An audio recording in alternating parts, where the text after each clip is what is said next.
Most of us are often confused when it comes to conservation versus preservation comparison. Are they the same? If not, what are the differences? Here is a detailed answer. Environmental degradation is one of the most brooding concerns for humanity in this era. The devastating issues we're currently facing include land disfigurement, aesthetic degradation, and adverse ecological effects. In response to this situation, humankind has derived many potential solutions over the years. Currently, we're focusing on combating mindless consumerism by promoting sustainable development. However, let's look back to when it all started.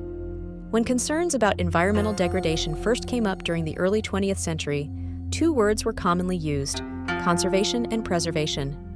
Although they have similar meanings and are even used as synonyms in some cases, some differences set them apart.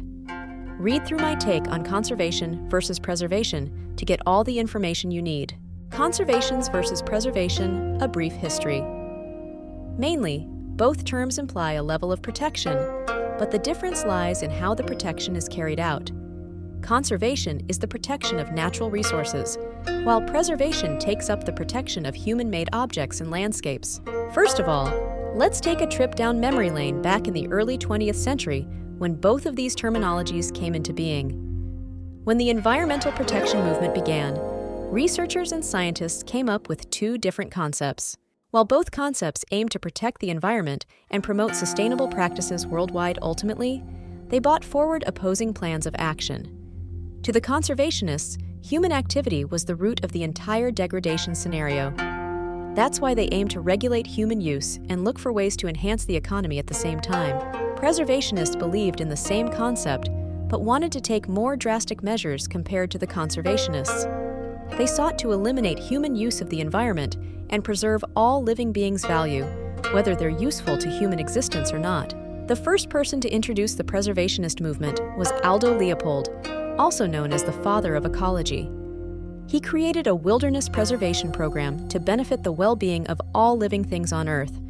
His idea was to preserve ecology in its purest form and revitalize the original sustainability of the planet. However, conservationists tried to limit this comprehensive approach by finding a middle ground between environmental protection and human consumption. Thus, the World Wildlife Fund came into being in 1961. This approach aimed to conserve spaces teeming with wildlife in Africa, but with an economic motive of commercializing them with game hunting areas.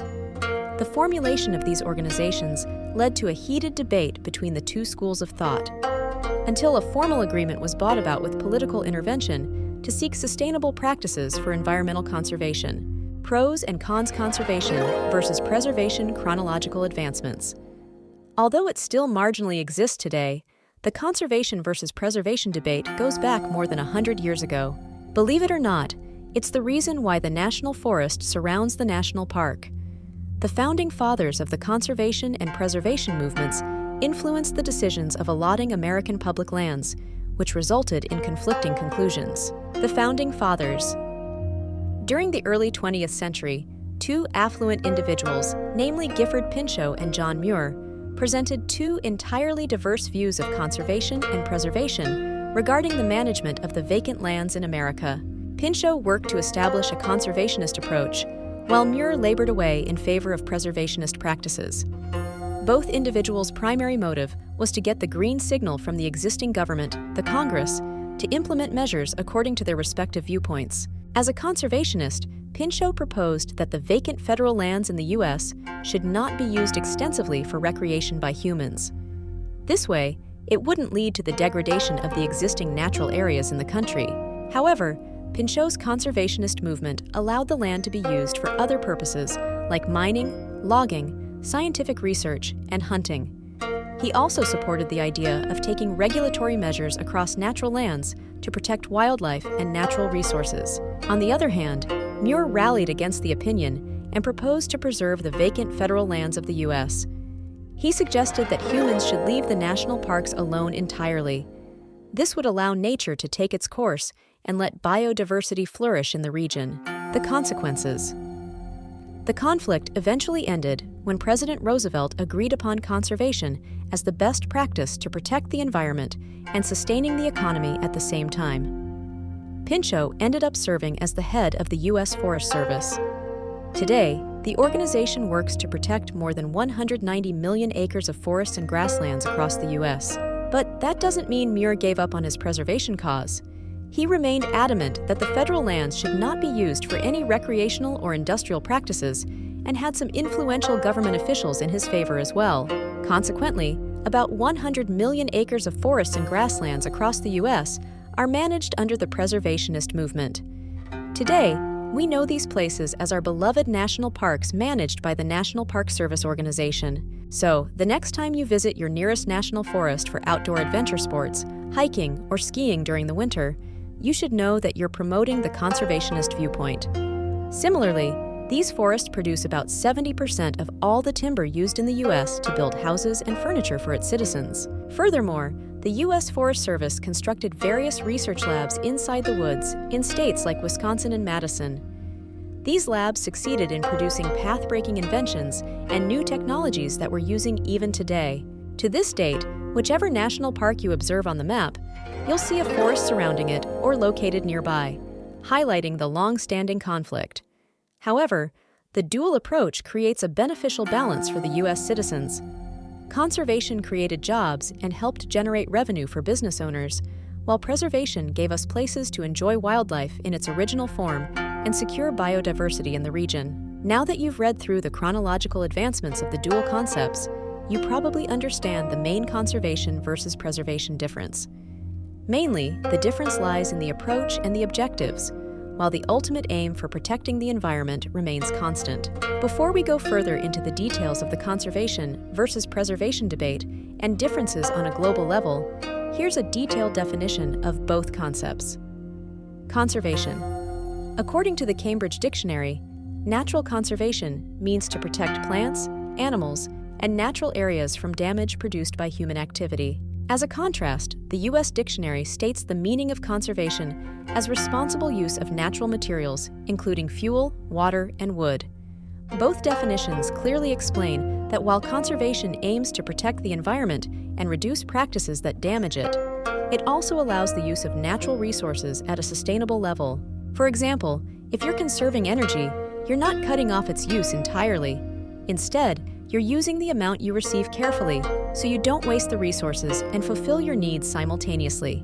Preservation. The term preservation in the Cambridge Dictionary is described as keeping something in its original form and preventing it from any damage or degradation. However, the definition does not provide any examples of environmental preservation as a secondary definition. Similarly, the U.S. definition also describes preservation as a means of protecting an object or area from destruction and damage. Moreover, it emphasizes the protection of historical artifacts and antiquities rather than preserving the environment. The use of conservation versus preservation in colloquial language. Although the definitions show that conservation and preservation have slightly different meanings, they are both colloquially used as a reference to environmental protection. However, while conservation is abundantly used for the purpose, preservation is colloquially used for other purposes as well. If you look at conservation versus preservation biology, you'll find that conservation is more relevant to subjects like ecology and biodiversity. On the other hand, preservation is linked to various aspects, including architecture, arts, mathematics, and heritage. Conservation versus preservation, the ultimate debate. Attributing to the definitions, it does seem that conservation plays a more essential role in environmental protection as compared to preservation. However, that's not the case. Despite the long-standing argument about the effectiveness of conservation versus preservation, both concepts are equally important to balance the overall approach. Here's a brief take on the importance of each concept so you can get a clear idea. How is conservation important? When it comes to conservation, the only aspect preservationists argue upon is that the use of natural areas should be minimized to little or none.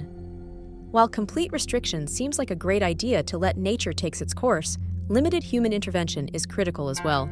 You see, the ecosystem as a whole functions in its ideal state only when every living thing in the food web is thriving on its own. This means, as humans, we're also a part of the food chain and need to use the resources from the environment to form the ideal balance. That's why conservation plays a vital role in limiting human practices to a sustainable level.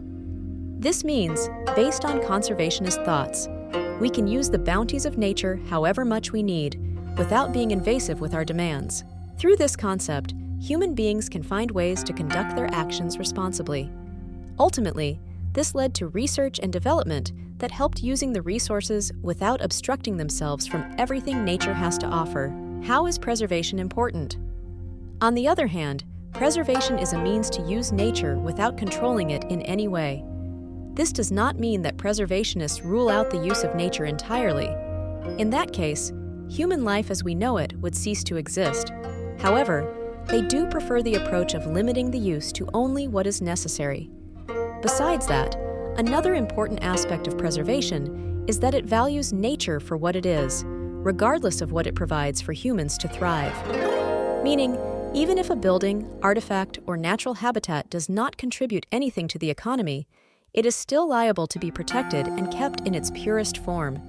If the preservation movement did not guide us, we would not have the few natural areas left that are budding with biodiversity. Recent research shows that even natural aspects that do not directly link to human consumption are valuable to the ecosystem on the whole. If we do not protect these aspects as preservationists, it would indirectly affect our future generations' quality of life. Similarly, in preservation lies the ultimate solution to the biodiversity crisis humans are facing today. That's because it helps protect plants, animals, ecosystems, and microorganisms from human intervention. Conservation vs. preservation debate, a global perspective. The budding argument of conservation versus preservation, which started during the 20th century in the US, affected the global viewpoints about environmental protection. The conservationists wanted to regulate human use of nature. In contrast, preservationists all over the world tried to eliminate human impact completely. The world watched as the federal lands of the US were divided using a dual approach. This brought forward the most versatile system towards environmental conservation. For example, a Harvard publication written by Ji-Hoon Kim highlights how beneficial it would be if conservation included the concept of preservation and worked together to refine the concept into a dual mechanism. Meanwhile, Freya Matthews also argued that in order to sustain biodiversity, conservation has to partially adhere to preservationist concepts. For example, if the two concepts are merged together, humans can potentially find ways to feed and accommodate everyone on the planet.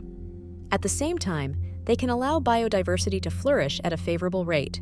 Conservation vs. preservation examples. Now, you understand how the conservation versus preservation debate built up over the years, meaning you probably realize that both concepts are equally important to environmental protection.